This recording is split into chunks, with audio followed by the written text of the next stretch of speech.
Durant l'aventure, on cherche du PQ. Je cherche du PQ parce que je voudrais m'essuyer le cul. Sinon, qu'est-ce qui va se passer? Je vais faire un caca. Il y a des bouts qui vont rester avec moi. Oh non, c'est la fin.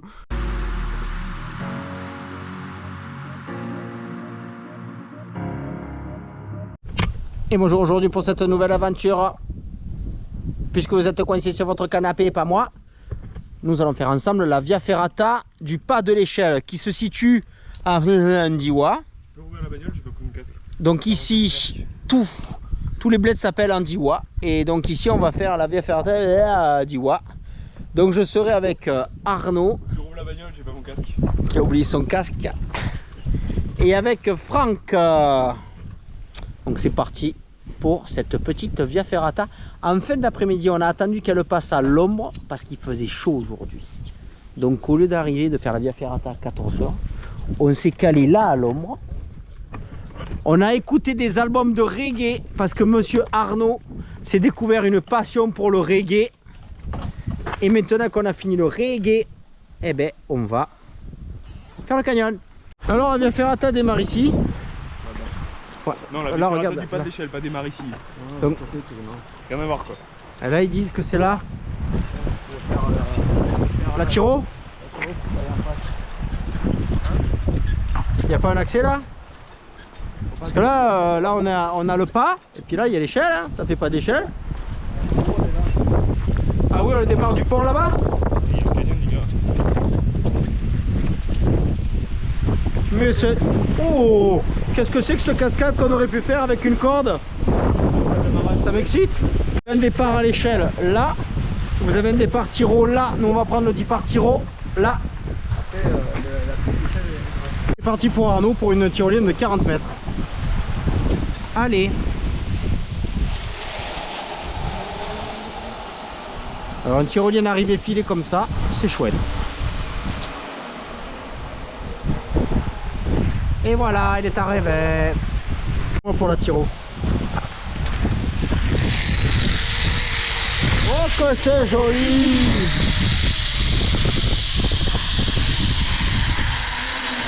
Comme une fleur. Et papalay. Casaque jaune, t-shirt blanc. Allons-nous avoir un amorti épaule? Pas du tout, nickel. Je me demandais si tu allais amortir avec ton épaule. Quitte tout doucement le secteur Tiro. Donc normalement la via part en diagonale sur ce bout de caillou là. Donc il n'y a pas trop de gaz, il n'y a pas trop de hauteur. Puisqu'on progresse normalement principalement en diagonale là. On va voir ce que ça va donner. On voit bien ça part là, et ça monte sur tout ce bloc jusqu'à là-haut. Et on a vu sur la vallée. On a quitté le secteur qu'on appelle le Dérochois. Une espèce de petit trottoir. Alors c'est vraiment pas gaz parce qu'on est à 4 mètres de hauteur. C'est en bon état. Et c'est très joli.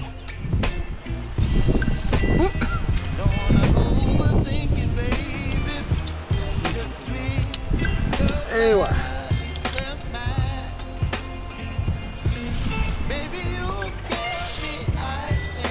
Saint-Michel. Premier secteur il est là. Puis là ça grimpe là-bas en haut. Donc c'est vraiment pas haut et ça fait ces espèces de trottoirs. Ça sent bon le thym et la farine là.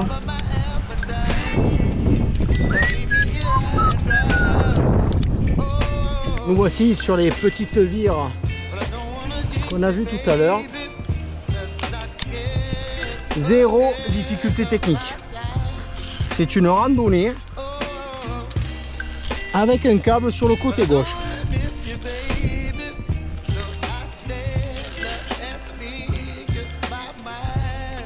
Le paysage vaut le détour. Mais il n'y a aucune difficulté technique. On ne fait que monter sur le chemin. Tranquillou bilou. Allez, on vient de prendre un peu d'altitude, mais 3 fois rien. La via fait un espèce de petit zigzag en paroi et monte là. C'est toujours assez facile, pas abrupt, pas de dévers. Beaucoup de métal pour grimper et ça le fait.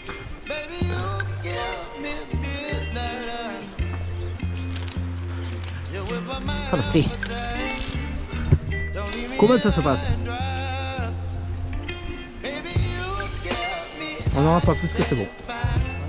On n'aura pas plus que c'est bon. Allez, ça monte là-haut. Le long de l'arête. Là, on n'est pas sur de la dalle pleine, mais une espèce d'agglomérat de petits cailloux qui sont un peu creux. Ouais, toi ça sonne creux là. Mais c'est très joli.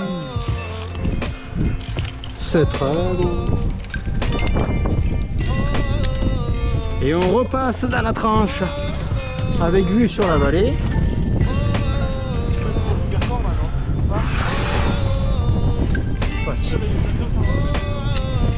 Fatigue. Si vous voulez. Là on voit bien la belle dalle qu'on va traverser. Diagonale, oui. Ouais. D'accord. Là regardez Arnaud comment il fait. Le câble pour en haut, les prises de pied et puis ça file tout seul. C'est pas abrupt, c'est légèrement avec une pente. Donc le niveau est assez facile. Et là on a devant nous une belle tranche du Vercors.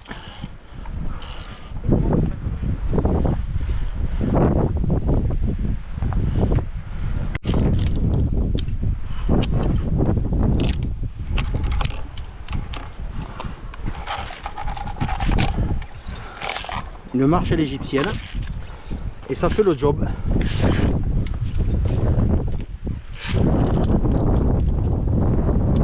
Et le petit courant d'air il fait le job aussi.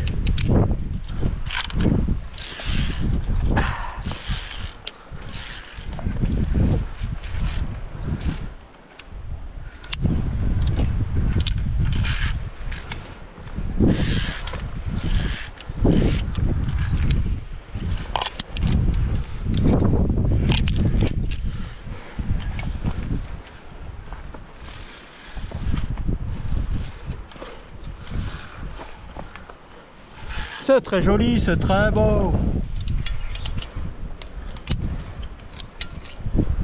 Allez, je vous reprends là-haut. Voici moi c'est en haut, mais ça continue toujours pareil. Des petites marches à l'égyptienne. On monte tout le long.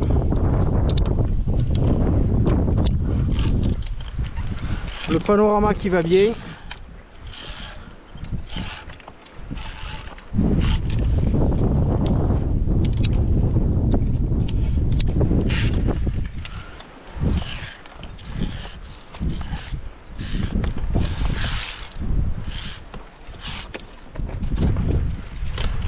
Et ça sonne creux quand même, hein. Alors on va démêler les loges chouchou.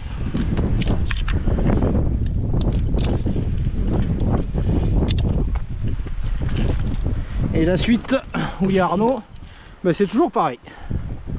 De la dalle à l'égyptienne. Et les jolies gorges en bas. Et voilà Franck qui nous rejoint. De son surnom exactement, Franck Culin. Et il sait faire des via ferrata à l'égyptienne et c'est même pas marqué sur son CV. Allez, on laisse sa place Michel. J'ai l'impression que ça continue. Hein. Et là devant Arnaud, après hop, ça monte sur l'arête juste là. On est toujours pas haut. Et une jolie vue, une belle tranche du Vercors comme dirait monsieur Arnaud. Et nous voici dans la verticale. Je pense à la dernière verticale.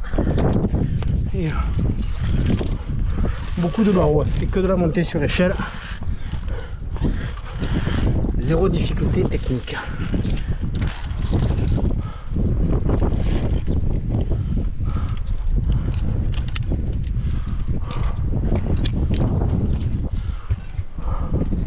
Mais la vie elle change de direction. Avec un petit rataillon, bon, on est proche du sol quand même. Hein. Là, moins haut, c'est souterrain. Hein. Mais il a un petit parcours dans l'herbe. Bizarre. Alors, je ne critique pas, je constate, mais la Via Ferrata nous fait 100 mètres dans du buis. C'est une randonnée accrochée à un câble. Voilà, effectivement, si je vais là, je tombe, mais j'ai encore un peu de marche quand même. Hein. On se laisse porter, on suit le câble. Et donc nous, on est arrivé à l'ombre et on a décidé de faire une petite pause. Une pause s'impose. Bon, mais dessous, là, il y a la Via Erbata. Et ça nous amène à monter ça, là. Un petit rataillon de 2 mètres qui ressemble à rien. Je ne comprends pas ce que l'ouvreur a voulu nous faire passer comme un message. Mais bon, je ne sais pas, je ne sais pas. Voici la fin de cette Via Ferrata qui finira sur rien. Tu te dis, il y a un petit passage sympa des familles que tu attends et paf, dans le buis. Et tu l'attends toujours, tu te la mets sur l'oreille et tu la fumeras plus tard. Enfin bref, le paysage est très joli. La voiture elle est garée là-bas. Et c'est déjà ça. Arnaud, si cette vidéo leur a plu, il faut qu'il fasse quoi? Bon, cet accent marseillais qui sert à rien. Ah ta gueule. Qu'est-ce qu'ils doivent faire? Abonner, liker, commenter, et il faut s'abonner à la chaîne de Charlotte, ça fait voir ses nichons. En fait, il a voulu dire de s'abonner à la chaîne de Charlotte parce qu'elle fait voir ses nichons. Pas tout le temps, pas souvent, mais elle est sympa. Elle a des arguments.